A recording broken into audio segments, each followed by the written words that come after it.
Very good morning to you. How you doing? It's Sunday morning, October the 14th, 2018. Hope you're well. Chucking it down here in Manchester.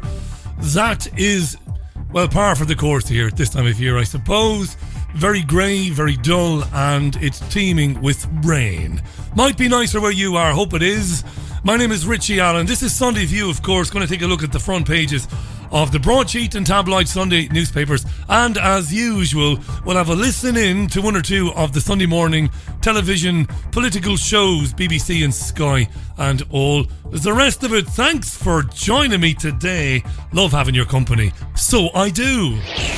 Asking the questions mainstream journalists will never ask. This is your Richie Allen Show on richieallen.co.uk, Fab Radio 2 in Manchester, and triggerwarning.tv.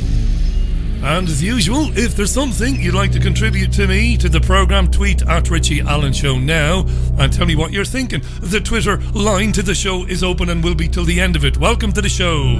It's the Richie Allen Show, broadcasting live on richieallen.co.uk and multiple platforms around the world. And now, here's your host, Richie Allen. And the tweet of the day goes to Christopher Black. Christopher is locked in and is ready for a different take on the Sunday morning papers whilst he's peeling the veg. Good man, Christopher. Peel those veg, man. And mind those fingers. Good morning, mate. Good morning to Liz and to Natalie as well. Right, there's quite a bit to get through today. I'm feeling really good today. Does that matter? It does, because I woke up yesterday and I felt wretched. I had the pains in muscles in my legs and in my arms. My throat was really sore and dry. I had a blocked nose and I had a headache and I felt pretty bad yesterday. And I thought, no, I don't need this. I don't need some sort of a bug or a heavy cold or the dreaded flu. But I feel quite a bit better today as it happens. So there you are. It passed me by in 24 hours, hopefully, although the voice is still a bit scratchy. But yeah, it felt rough yesterday. But anyway, there you are. I'm here. Good morning, Jan. Jan says, Richie, this is going to sound dumb, but how can I listen live? Jan is probably not listening. I get tired, you know, of saying 500,000 times a week that the programme can be heard. Sorry for shouting at you this early on a Sunday morning, you with the hangover and everything. It's live on fabradiointernational.com, but go to richieallen.co.uk. Press play on the left-hand side of the page and it plays. It's on TuneIn Radio, triggerwarning.tv. It's everywhere. There's no escape in this programme, nor should there be. Right. Okay, right. Shall we jump straight in, shall we? October 14th, very autumnal. By the way, the weather's very warm. Really warm. Very windy yesterday, but a warm wind. Temperatures again yesterday, about 20 degrees. The global warming religious zealots are having a field day with it. Anyway, so the Sunday Times, the headline is Cabinet Mutiny Threatens to Kill PM's Brexit. What's that about? Well, David Davis, the former Brexit secretary, is writing in the Sunday Times, and he has called for a cabinet uprising against Theresa May. MPs and ministers are openly saying now that they are ready to chuck Theresa as much as chucking checkers to if she doesn't change course with this ridiculous, ludicrous Brexit plan. This checkers plan that would keep the UK in the European Union. So Davis, according to the Times, the former Brexit secretary, accuses May of pressing ahead with a flawed plan to keep Britain in a customs union. He brands this as completely unacceptable. Well, of course it is, because May wants to keep us in there indefinitely by way of bowing down to the European Union and saying, oh, we agree that there should never be a hard border in Northern Ireland, this backstop thing. So we're prepared to keep the whole country indefinitely in the customs union. This is Theresa May. We'll hear in a few minutes why this is monumental bollocks. Didn't say it for a while. I look for the occasional opportunity. Monumental bollocks. So what does he say in the Sunday Times? Well, he says that May and her aides, her assistants, are guilty of incipient panic in the face of Brussels demands and that May and her assistants are trying to cut out the cabinet from the key decisions. And he wants an insurrection, does David Davis. And he writes, this is one of the most fundamental decisions the government has taken in modern times. It is time for the cabinet to exert their collective authority. This week, the authority of our constitution is on the line. And he warns, does Davis, that failure to get agreement on a final trade deal would leave Britain paying £39 billion to Brussels for, quote, a pig in a poke, end quote. Yeah. Insurrection. What does all of this mean? Well, to be fair to Sky News reporter Laura Bundock, she does a pretty good and unbiased job of explaining what Davis has been saying and what it might mean. Let's hear from Laura Bundock. Well, the paper seems to be reporting there are several members of the cabinet particularly unhappy at the moment. Yeah, it's quite a change in tack from the former Brexit secretary, isn't it? Just up until quite recently, he was saying we should just ditch the plan, not the leader. But there seems to be a much stronger rhetoric coming from David Davis now. He describes Theresa May's plans as authority. This week, the authority of our constitution is on the line. Now, the paper also suggests there's a plot to install David Davis as leader if Theresa May should be forced out. It's also saying that 4 cabinet members are considering resigning at the moment, and that many others are unhappy with the direction of travel with the Brexit negotiations. There's also talk that more of those letters have been submitted calling for the Prime Minister for a vote of confidence in the Prime Minister. Remember, 48 is the crucial number there. We know that the Irish backstop is now the massive problem here. The EU wants to keep how to avoid that hard border. The EU's plan is basically to create that border that would fall in the Irish Sea. That's unacceptable to Theresa May. Her alternative is to keep the whole of the UK in a customs union. But the problem is, what Brexiteers are so unhappy about is that they do not want this to be an indefinite arrangement. They want a fixed end point to that, a fixed end date, and that Britain should have the say as to when that fixed end date would be. Yeah, but they won't have a say in when that fixed end date will be. What they want, the European Union and Theresa May, who is a Remainer, and Philip Hammond, who is a Remainer, they want this to go on forever and ever and ever. The longer it goes on, the better for the European Union and for those who want to keep the UK in the European Union. Being a member of the Customs Union is staying in the European Union. And what comes with that is freedom of movement, which is a bad thing, and also, of course, more importantly, the inability to do trade deals with other countries without getting permission from the rest of the EU member states. There's no need to have all this protracted squabbling over hard borders in Ireland. There's no need for it. You just carry on with existing arrangements. It's a nonsense. And Ian Duncan Smith, whom I have no time for, and I know you have no time for him, the universal credit man, right? And all the problems with that. Absolutely. Don't start shouting at me. But he explains very well, in a minute, does Duncan Smith, why this hard border is a misnomer. It's rubbish. Speaking of Ian Duncan Smith, former leader of the Tories, he was on Sky News as well, and he was explaining what he thought of what David Davis had been saying. What does Duncan Smith say? It's very difficult to quite know what is going on at the moment. So if I just take a pace back, people voted to leave. They didn't vote to half leave. They didn't vote to half join. They voted to leave. It was a pretty clear decision, take back control of our laws, our borders, and our money. And I think, therefore, you have to see everything through that little prism. How does it measure up? And I think what's very clear is we had agreed an implementation period, providing we had a deal. And that also hinged £39 billion to the EU if we got that deal. If we end up staying in the customs union, for that implementation period, we would de facto be in the customs union anyway. But the key question is, when does it end? And it has to end in a very specific way, because being in the customs union is not what the people voted for. And we wouldn't be able to do any trade deals, wouldn't be able to look at anything with the USA or with Japan, who's been talking about bringing us into the Trans-Pacific Partnership. All that would not happen. So it's very, very dodgy. If there's no clear end date for this backstop plan, customs union plan, you would vote against a deal that included it? Yeah, Sophie Ridge asking the question there. By the way, I have no time for the Trans-Pacific Partnership either. Don't be a snowflake.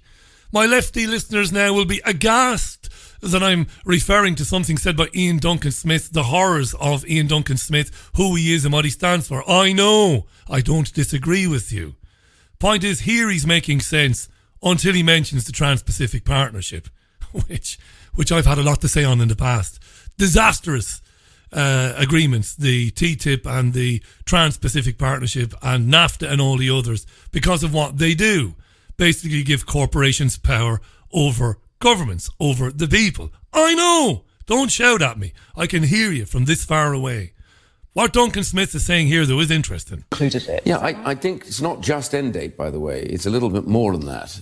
It's not just having an end date. It's knowing that the UK government will be able to leave if it was to agree to stay in the customs union, which I, by the way, think should only be over the period of the implementation phase. I do not see any reason why longer. Then it should be not just end dated, but controlled by the UK. The implementation period is problematic anyway, because it, in theory, goes till New Year's Eve 2020. And even from this point, that's pretty far away. It's 2 bloody years away. People voted to leave in June of 2016, right? Right. TTIP and the TPP and all these trade agreements are catastrophic for democracy and catastrophic for national sovereignty. Haven't changed my mind on all of that. I don't want the UK to leave the European Union so that it can then hand sovereignty over to corporations through these ridiculous Orwellian trade partnerships that have been proposed by, well, ultimately by international financiers and bankers, right? I don't want any of that. I want the UK out. But not so that free market capitalists like Duncan Smith and others can basically hand the country over then to corporations. I don't want that. There's no flip-flopping here. But he's right in what he says about the customs union. Now here Duncan Smith explains, I think very succinctly, what this backstop nonsense is. And you hear people talking about this and they have no idea what it is. And by people, I mean your neighbours and the people you encounter on a day-to-day basis. They haven't a clue. And it's not their fault. It's because the media will not investigate it. Oh, we can't leave with no deal because there'll be a hard border on the island of Ireland and all of that. What does that mean? It's actually bullshit. As Duncan Smith explains here. Yes, I know he's a bastard. But he explains this pretty well. The second bit is we're in this mess because the government keeps refusing to take on, head on, the issue of the backstop. It was a mistake in December last year. I told the Prime Minister, walk away from the table, do not sign this, it will box you in. And the problem is that the EU and Ireland insist that you have to have a hard border if there is no deal. And that's nonsense. That's exactly the truth. In a no-deal scenario, which is the best possible scenario for the UK, by the way, no deal. It's the best possible scenario. I know there'll be some of you listening to this going, that's ridiculous, it's stupid, it's hyperbole, it's very, very, very subjective by Richie. It isn't. This is one of the few things, finance and trade deals, that I have educated myself on to the point where I would consider myself to be a little bit, here comes the arrogance now, a little bit of an expert. The best possible thing to do is to leave now. Tell them, fuck off, and be gone, immediately. And let them deal with the car manufacturers, the food manufacturers, the textile manufacturers of Europe, the wineries. Let them deal with it and explain that they've screwed them to the wall. That's the best thing to do. And the idea that by leaving with no deal, you automatically put a hard border in Ireland because the Republic of Ireland is a member of the EU and of course Northern Ireland is a member of the United Kingdom. It's just a lie to say there would be an immediate hard border and all sorts of problems and the Good Friday Agreement would be in danger and the Irish will start killing themselves again. God! It's just bullshit. And he explains why. I know he's a bastard, but he explains well why. It's complete rubbish. Even Barnier now admits it doesn't happen. I mean, we wrote a paper the other day, a group of us, to say basically that it's wholly feasible to have an open border at Dover as well as in Northern Ireland without border checks at all, under existing technologies and procedures. Yes. That's been accepted, by the way, by everybody. And it has been accepted by everybody. And we know this is true because the presenter, Sophie Ridge, moved on to something else. Moved on. Can't argue with that. It's been accepted by everybody, and he correctly stated that Barnier himself only last week acknowledged that it's just basically fear-mongering. Now, he didn't say that, Barnier, but he acknowledged that it is a nonsense that there would be a hard border. So this issue has grown and grown and grown to monstrous type levels, monstrous size in terms of the coverage it's getting and the fear around it. It's just rubbish, as he said there. Not going to stay with Brexit for much longer.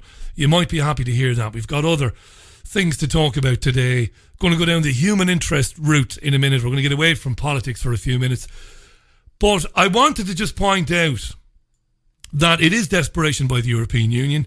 It is desperate to keep the UK in by any means, because across Europe, people are sick of the European Union. Are they, Richie? Well, they are. Because the Friends of Europe think tank, as they would say in Dublin, think tank. They found that across Europe, European citizens, whatever their political interests are or persuasions are getting sick to the back teeth of the European Union. Excellent report from RT. Two new surveys revealed some Europeans are starting to doubt the necessity of the EU. Nearly 2/3 of the people that responded to a new poll say things wouldn't be any worse without the bloc. The Brussels-based think tank behind the survey also found that 49% consider the European Union irrelevant. Transparency is also an issue for citizens, it seems, according to the research, as well as frustration at leaders for not focusing on the issues that people really care about or listening to them.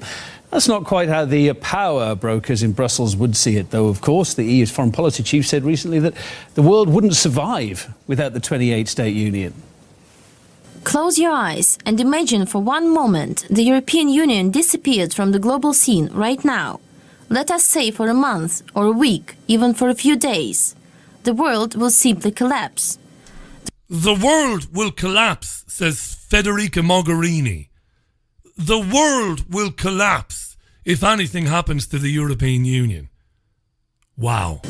The world is not in a good shape, true, but without the European Union, it will be in a much worse situation. Without the European Union, the world will be in a much worse situation, says Mogherini.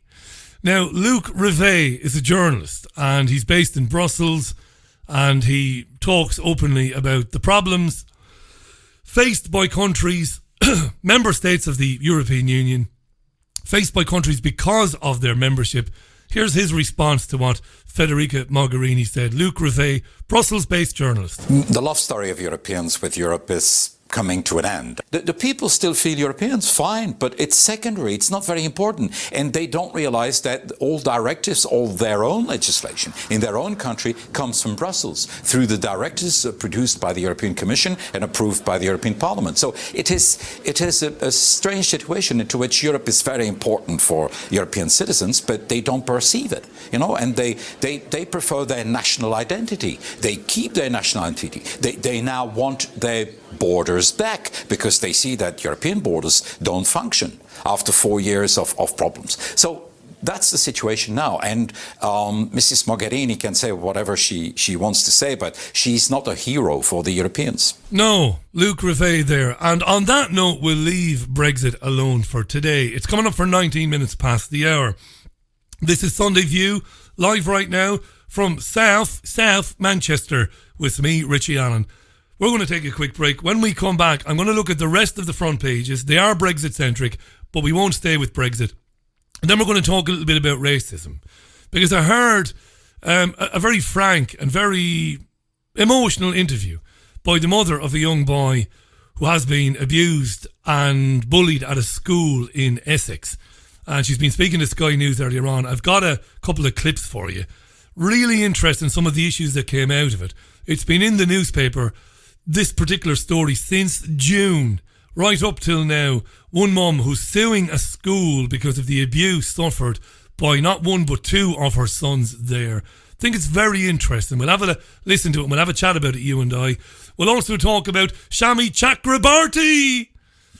Jesus, I don't like Shami Chakrabarti very much. You don't like anybody, Richie? No, I do. There are people I like. There are people I like. I don't like Shami Chakrabarti.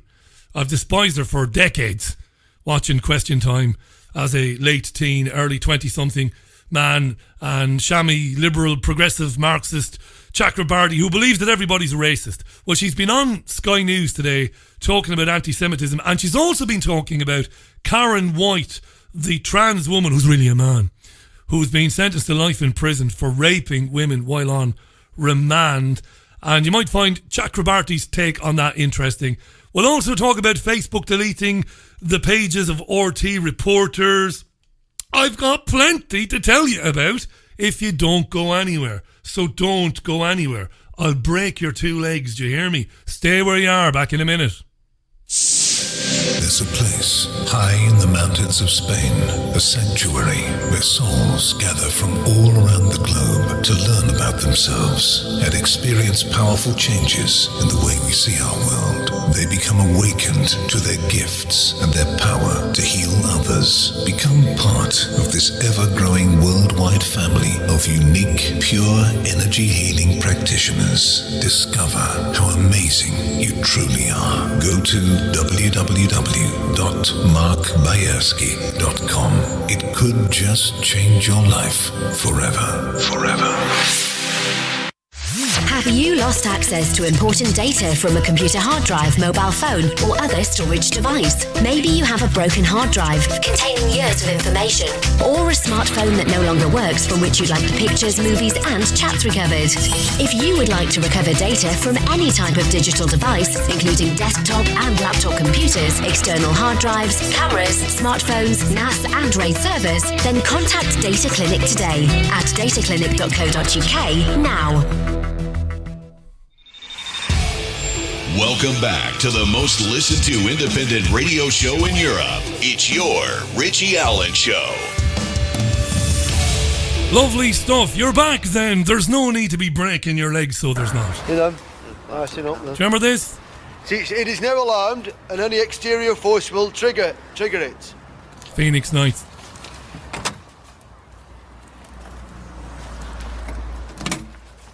Car alarm. It's new, it'll need tweaking. Maybe if you... Get back, you bastard! I'll break your legs!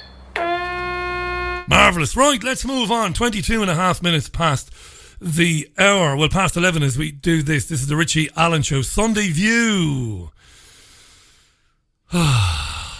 Feathers and wings. Feathers Arrow says, we're not going anywhere because we want to keep our legs in one piece. Moinga tweets, the EU loves fear-mongering with Brexit. I now see where the remainders get their anti-Brexit mongering comes from. Moinga, you type that very quickly now. You know, you need to just relax a bit when you're typing your tweets, right? Although I do understand what you meant, or what you mean even. Right, we'll just get rid of the last few papers, then we'll talk about racism and that distressing interview today with that young mum. And I was interested in it because I have a little bit of experience.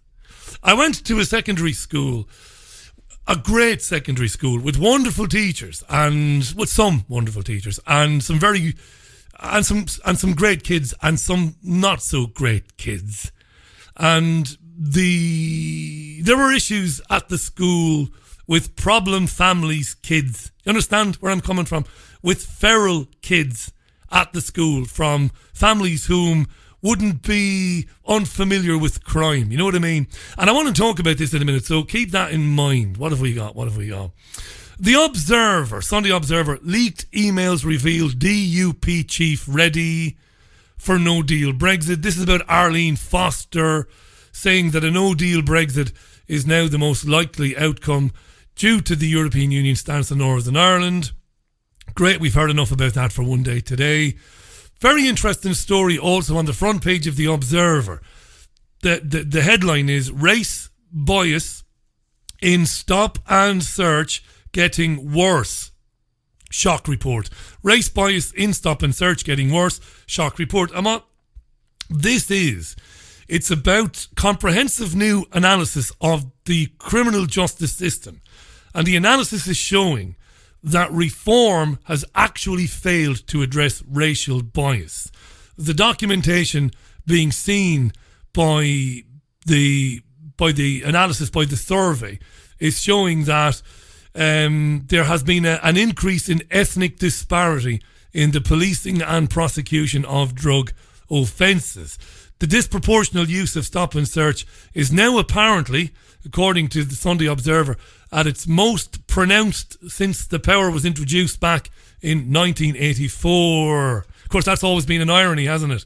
1984 was the year they introduced stop and search, where the police can just stop somebody who isn't committing a crime, who isn't apparently doing anything, but can just stop them and ask them to open their pockets and show them their wallet and all the rest of it. This is coming from the London School of Economics and Political Science and Stopwatch. So it's a coalition of academics, lawyers and civil society organisations. And they're basically saying that things pretty bad are getting worse. All 43 police forces in England and Wales targeted black people using stop and search at a higher rate than white people. And if you're black, that is a pain in the arse. I've acknowledged that. Year in, year out. How humiliating to be out and about in a city centre with your friends, doing what everybody else is doing, having a bit of grub, having a pint, and policeman comes over and asks you who you are and what you doing and where you going and show me your wallet. And it's more likely to happen to you if you're black. Yeah, it's a pain in the arse. And it's interesting and it's important, I think. Now, speaking of race, I mentioned there was a distressing interview on Sky this morning. And the woman was very harried and very emotional. Her name is Juliet Ryan. So much so that Sky cut the interview short. They didn't make it obvious they were cutting it short, but I think they'd planned for 7 or 8 minutes with her, and she was only on for about 3.5, 4 minutes. She's been in the paper since June, up to this weekend, and she's taking on the school where her 7-year-old son was attending. She's taken him out because of bullying, and she's homeschooling him. The school is Holland Park Primary School in Essex, Clacton in Essex, in fact. And in one incident, she claims that her boy, who she doesn't name and doesn't want to name, was called the N-word more than 10 times. So she wants damages from the governing body of the school because she says they were given umpteen opportunities to do something about it. She's moving away from Clacton and said she's doing that because she just feels that she can't protect the kid. Very extreme, this. What's going on? Well, here she is describing what she says happened to her boy. This is Juliet Ryan, mother, speaking with Stephen Dixon and Gillian, what's Gillian's surname? Gillian Joseph, I think, on Sky News today. Well, it started in reception. He was only tiny when it first started. It started with him being isolated, no one wanting to play with him, also pushing him, shoving him having injuries, bruises, scratches. It just increased, him getting punched in his head, getting slapped so hard I had to take him to hospital because his face swelled up. Name calling, terrible name calling. He used to not want to go to school. Is this specifically racial abuse though, or is this very bullying? poo-face, N-word. The N-word? Yes.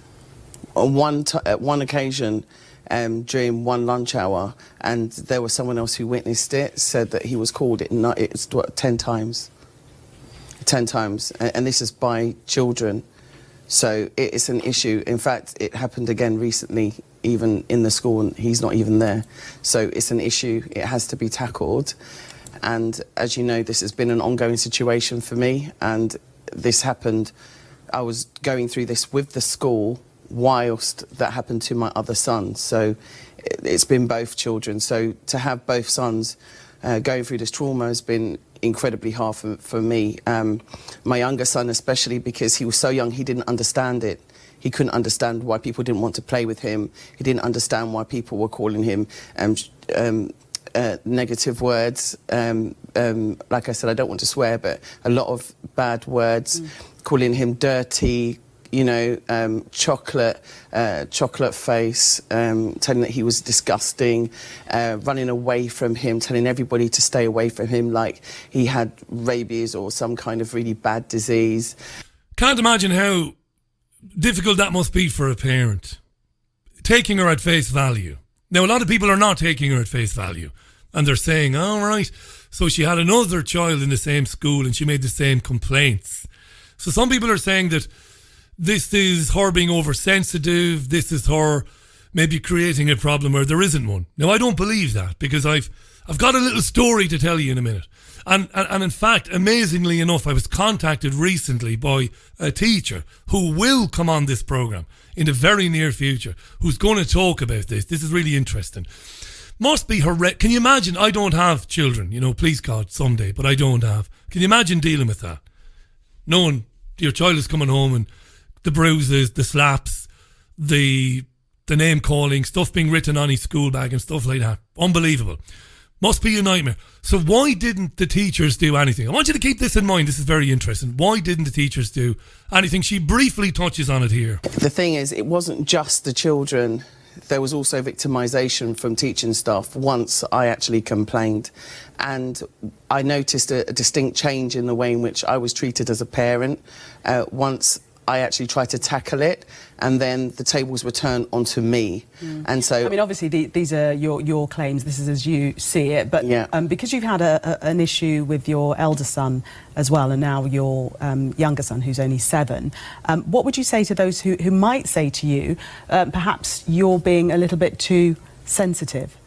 I'd say having the N-word written on your back, go back to the jungle, and coon written twice on your son's back on his last day of leaving school is not about being sensitive. It's what it is. Having to take your child to hospital because he's been slapped so hard in his face while being called negative, derogatory, racist terms is not being sensitive. Having to take my son out of school and having to homeschool him because he's so scared he doesn't want to go to school and because he's afraid of what might happen to him is not being sensitive. Very strong there. They ended the interview after that because they pointed out that the word coon, which is the word that Juliet used there, they apologised for her using the word, which is ridiculous. It's what they do on TV and radio. Ridiculous to make an apology in case anybody was offended. She used the word because it's the word that was used against the boy. And then they ended the interview because she was getting fairly emotional. Now, her version of events, she's suing the school, is backed up by a number of parents who say, yeah, this is true, this has been going on. What's going on there? I think there's a couple of things going on, and this might sound like a very mainstream media issue, but it isn't.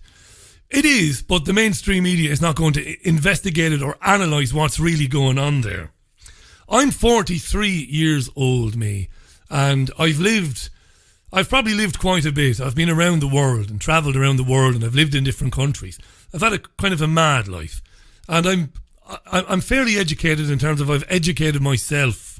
I kind of shrugged off the academia education that I've had, and I've reevaluated everything, and I'm educating myself. Now, if I speak to a black man or woman, and I refer to him or her as a coon or use the N-word, that's a very good case can be made that I'm racist if I'm to swear at somebody like that. A very good case. You know, Richie, those words are hurtful. You know the history of those words. To refer to a black person like that, you are racist because you know that it's going to really upset that person. Yes. Now, 7-year-old children using terminology like that. Here's where it gets kind of interesting. I can't imagine that any 7-year-old child really has any idea about the historicity of words like the N-word and words like coon and other words like that. They wouldn't have any idea. The kids are problem kids, seriously problemed kids, and they're bullying the 7-year-old black lad unmercifully. There's no doubt about that because of the other parents' testimonies and everything else that's going on. And they're saying those words because they've heard them somewhere else, and they're using those words against the kid to insult the kid or to humiliate the kid. They don't understand the context of the words. That doesn't mean that it's okay, by the way. I'm just saying. I'll tell you what's going on here. And I've had this. I had contact from a teacher 2 weeks ago who wants to come on the programme and is trying to facilitate a way of doing it whereby she won't be identified. And I've got the voice changing software here. I've got software here that can make somebody sound like a Dalek, but you can still understand him or her. And what's going on is in some parts of the country, and I can refer to my own situation. I grew up in a community called Ballybeg in Waterford. Great place to grow up. Working class community. And I also lived on Browns Road in Waterford. When I reached 13, 14, we moved to Browns Road. And I went to St. Paul's Community College. I went to St. Saviour's National School in Ballybeg. Then I went to St. Paul's Community College.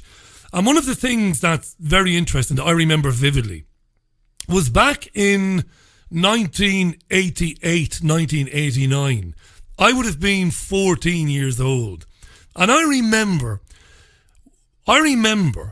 that our school year, so I would have been in second year at the time of high school, of secondary school, we were left out of school 10 minutes early each day, while some kids who were in our year were held by the teachers to give us a chance to get home before having the shit knocked out of us. Now, you might think that's bullshit. It isn't. Because where I grew up, there were 3 or 4 problem families. Some of them into crime, some of them not, some of them just very severe problem families.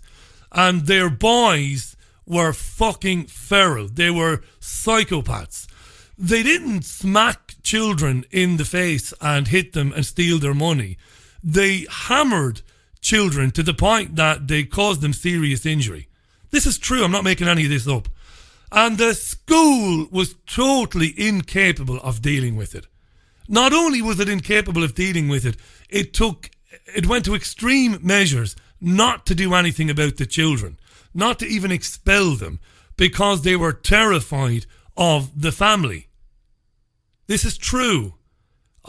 This is absolutely true. When I went on to work in radio in Waterford, some years later, I talked about this openly on the air with my presenter.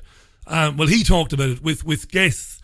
These kids were beyond the playground bully calling you names and smacking you, maybe running after you, maybe stealing your trainers. These were violent, psychopathic thugs aged 13 and 14. And they had cousins in primary school who were aged 8, 9 years of age who'd been sent to special schools because they'd beaten children with hurleys, which is the Irish game hurling. It's the stick made from ash.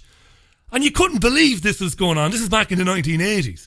And the teachers couldn't do anything about it. And when I was listening to that woman this morning, I nearly cried actually listening to her.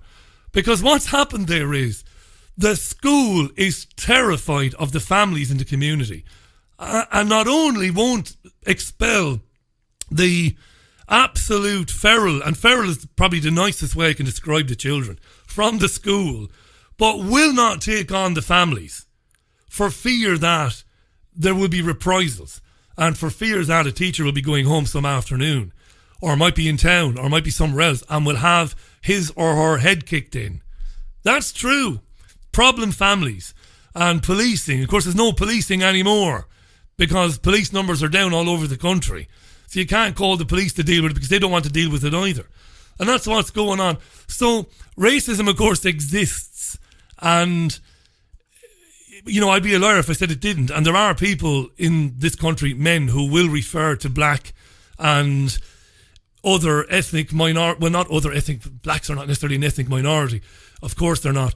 But there are less blacks in the country than whites. But to Asians and other minorities, we'll refer to them in derogatory terms, yes. But at that level, it's not racism. It's bullying, and it is an absolute fear within the school system of doing anything about it. And would you believe it, by an amazing coincidence, as I said earlier, I was contacted by a teacher who wants to come on the programme, who's actually dealing with a similar situation. I won't say where, because I've got to protect her identity. But she's in the UK teaching in secondary school. She's teaching mostly year one, or well, I don't know what they call them over here. We would say first year, second year in Ireland. Here, I don't know whether it's year 9 or year 10. I don't know what it is. And she's having the same problem. Problem kids are causing absolute mayhem for other students, including serious assaults, and nobody wants to do anything about it. Least of all the staff and the head teacher at the school. I just thought that was fascinating this morning. It's not fear-mongering, but just to say it is going on.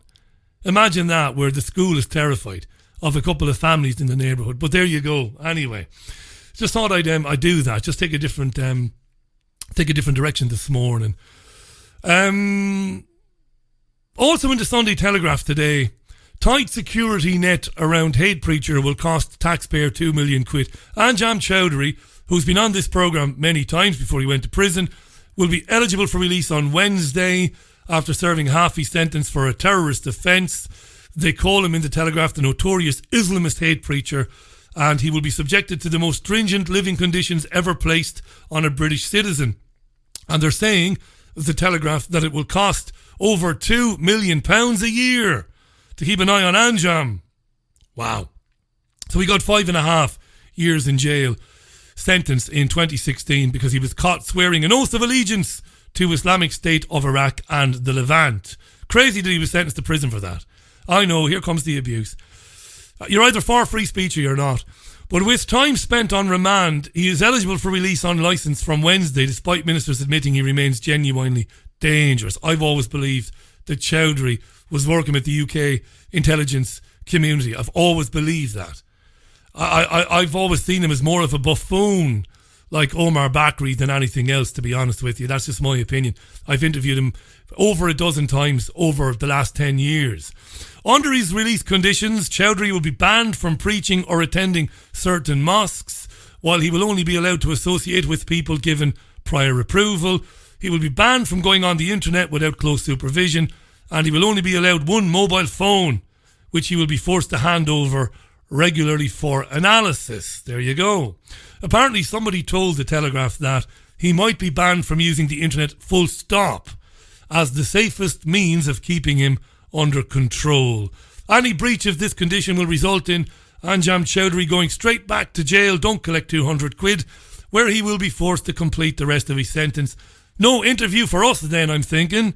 I did drop him an email about a week ago, knowing that he was coming out soon, to say, when you do get out, Anjam, I'd like to have you back on the programme, but I don't know whether it's going to happen.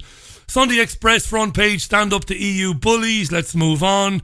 Interesting story on the Mail on Sunday. Plane mutiny keeps rapist in UK. You must have seen the story the other day where a Somalian man was being deported and he was on an airplane and the passengers kicked off, so much so that he was taken off the plane and still remains in the UK. The passengers jumped up when they heard the man screaming. He was screaming and crying, and they felt sorry for him, the passengers, so they intervened. And basically, it's all over the internet. This was filmed on a mobile phone. They managed to succeed in getting the guy taken off the plane. And they were delighted, were the passengers. One passenger was heard saying, "You're free, man. You're free." Turned out, he's a convicted rapist. There you are. But to be fair to the passengers, they didn't know that. You could argue maybe they should have found out before they started screaming and shouting and demanding that he be left stay in the UK. But obviously the Mail on Sunday, not happy with that. And a number of right-wing or alt-right or conservative commentators in the UK are making much mileage, no pun intended, out of that story today. Sky News are running this story all day. This will absolutely piss you off. Virtual project to enshrine Holocaust survivors' stories. All together now. Yawn. Sick fucking death of the Holocaust. That's just me though. The National Holocaust Centre launches a new high-tech project to record the stories and experiences of Holocaust survivors. Because you just can't get enough of that, can you? You can't hear enough from people who survived the Holocaust. In a room in Nottinghamshire, dozens of primary school pupils listen as 80-year-old Martin Stern tells them about his childhood. What's the objective? Well, the children, should understand that things like this happen, human beings behave like this, and we hope that they will inquire to understand more about it, says Martin, whom I have no disrespect for, by the way. If Martin was in one of those horror camps in Nazi Germany, he has my genuine sympathy. Anyway, Martin is aware of his advancing years, and he knows there will come a time when there are no longer any survivors left to give younger generations their first-hand account. You see, Martin is being exploited. Like the other Holocaust survivors, they're being exploited, but they don't realise it. But they are. Here we go. For the last time, I swear to God, I'm gonna. This is the last time until Christmas. Here we go. Fuck off with the Holocaust. Fuck off with it.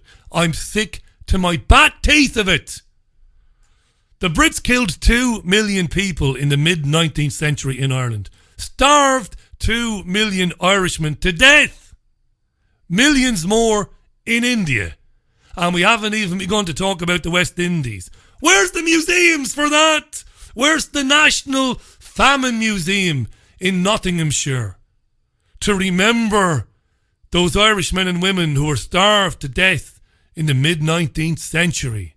Of course, I don't want any National Museum. I don't want to be talking forever about the famine and what really happened in the famine, by the way. It wasn't the potato blight at all that killed all those Irish folks. But you never forget your history. You talk about it and you refer to it and you teach people that it happened, but then you move on. Never ends with the Holocaust. Why is that? You know what? I'm not going to answer that question today. We're going to take a break. When we come back, we're going to hear from the pixie herself, Tinkerbell, Shami Chakrabarti. We love a bit of Shami. This is Sunday View on richieallen.co.uk, Fab Radio 2, triggerwarning.tv, Cogent Radio, and the TuneIn Radio app. Have you lost access to important data from a computer hard drive, mobile phone, or other storage device? Maybe you have a broken hard drive containing years of information, or a smartphone that no longer works from which you'd like the pictures, movies, and chats recovered. If you would like to recover data from any type of digital device, including desktop and laptop computers, external hard drives, cameras, smartphones, NAS, and RAID servers, then contact Data Clinic today at dataclinic.co.uk now. There's a place high in the mountains of Spain, a sanctuary where souls gather from all around the globe to learn about themselves and experience powerful changes in the way we see our world. They become awakened to their gifts and their power to heal others. Become part of this ever-growing worldwide family of unique, pure energy healing practitioners. Discover how amazing you truly are. Go to www.markbayerski.com. It could just change your life forever. Forever. The Richie Allen Show relies on your support. Go to richieallen.co.uk and set up a monthly donation today.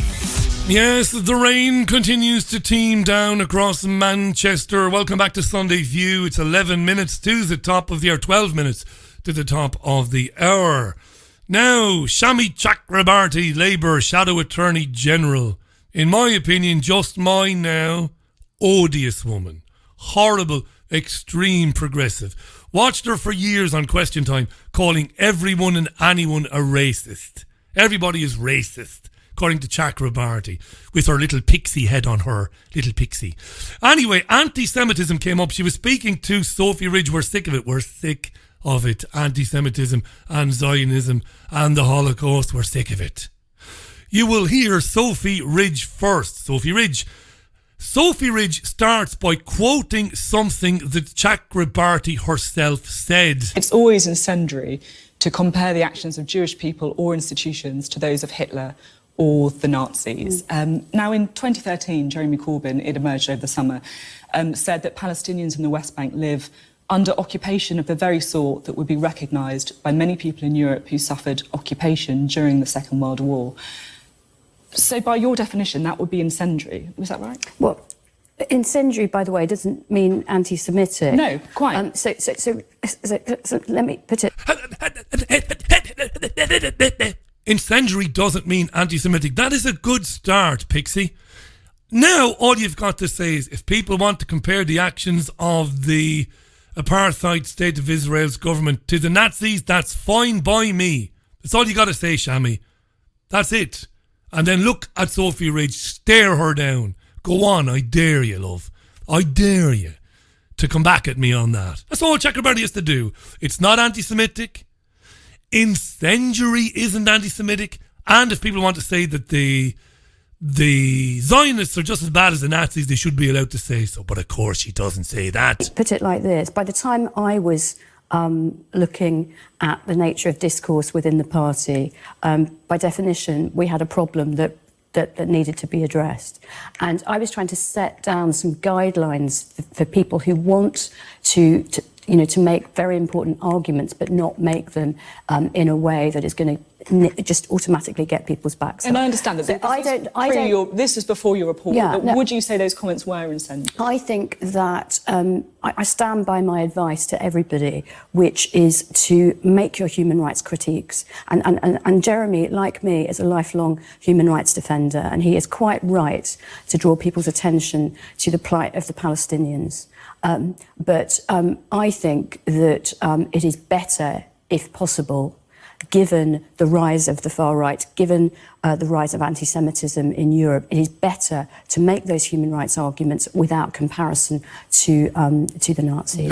Piss off, Tinkerbell. What you're urging there is self-censorship.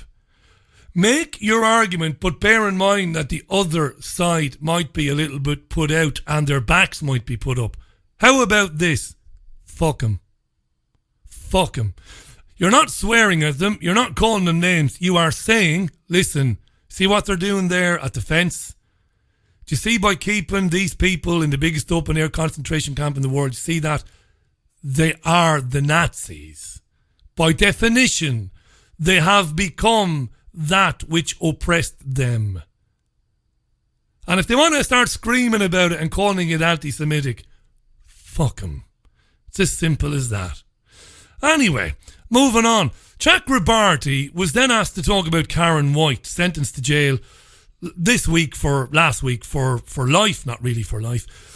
Karen White is a man who identifies as a woman, was sent to a woman's prison while on remand for raping women, and then he raped women in the women's prison. Lovely. Chakrabarty, oh Jesus, you ready for this? Brace yourself. What does Chakrabarty have to say? So here's my position on here's my credo. On the trans woman issue. I do believe in self-identification. I believe in self-identification, meaning that if a man with a big hairy old todger puts a dress on him and says that he's a woman, well, he is, according to Shami Chakrabarty. Game over. No discussion. This is all going to go downhill, right? But nonetheless, there are some people who should not be incarcerated together. Now, there's a wealth of case law from the Court of Human Rights in Strasbourg, for example, about racists who have been put in prison cells. Unbelievable. Now she's talking about racists. Totally avoiding the question, the good question by Sophie Ridge, which is, surely you've got to have an issue with trans women being put in women prisons. Chakrabarty goes off on a tangent there. We've had racists put into prison cells with people who were victims of race. We can't do that. With members of minority communities. Now, they might be of the same sex, and therefore they're in the right prison, you would say. But those two people should never have been put in a cell together, because that would make one inherently vulnerable. So it's more about her previous convictions rather about the gender that she identifies as. I think there are some people who should not be housed together, whether in a women's refuge or whether in a women's prison. All Sophie Ridge has to do now is just jump over her and say, listen, stop now with the racists and all that. Should a man who declares himself to be a woman be sent to a women's prison even, if he is convicted of a crime that requires him to be incarcerated? Please, Ms. Chakrabarty, let's stick with that one. Do you think a man who says he's a woman should be put in women's prisons. But Ridge is weak. Or in other vulnerable settings. So should the Ministry of Justice policy be updated then? At the minute it's saying that transgender prisoners should be located in the part of the estate consistent with the gender they identify with. I think that you've just got to be more specific than that. Some people... You can't get any more specific than that. You can't get any more specific. Do we need to change the current lunacy that says a man or a woman can go to the prison that they choose based on their declared identity? You can't get any more specific. People are a danger to other particular people, and they should not be housed or put in refuge or put in prison together. These are common sense. Yeah, what Chakrabarti wants is probably that you're going to have about 50 different categories of prison. She's a fucking nutcase. We're going to have loads of different types of prisons now. There's a prison for trans men, prison for trans women, prison for non-binaries, prison for, I don't know, what else? There's so many different identities now. You'll have a prison for people who were victims of racism before they were convicted of violent crimes and sent to prison. So they're victims of racism. Yes, they are criminals, but they're victims of racism. So we've got to have a special prison for them, lest they not be put into a cell with somebody who was once racist. This is madness, isn't it? This is when you unleash lunatics like Chakrabarti on politics, on parties like the Labour Party. This is the madness you get. And the more it goes unchallenged, the more normal it becomes for people. And people think, they just take it for granted then. It becomes normal. It becomes matter of fact. Lunacy. That's it for Sunday View. The old voice is starting to tremble a bit now. I can feel a bit of a tickle at the old throat there. Thanks for listening to it this morning. I had a lot to get through. I didn't ignore the tweets. I've been following your tweets. Have you been tweeting me? Thanks to Paul, to Susan, to Mwinga, to Base Ninja, to Liz, and to everybody else who was tweeting this morning, to Lance. I've seen your tweets, but there was so much to get through. I didn't have a time to read them. To Steve Gray as well. Going to love you and leave you. Back tomorrow at 5 p.m. as usual for Monday's live Richie Allen Show, the first show of the week. Well, this is the first show of the week, I suppose. I've got some interesting people lined up for you this coming week. Do join me. In the meantime, enjoy the rest of your Sunday. And as usual, look after yourselves and one another. Leaving you with old Slow Hand. Bye for now.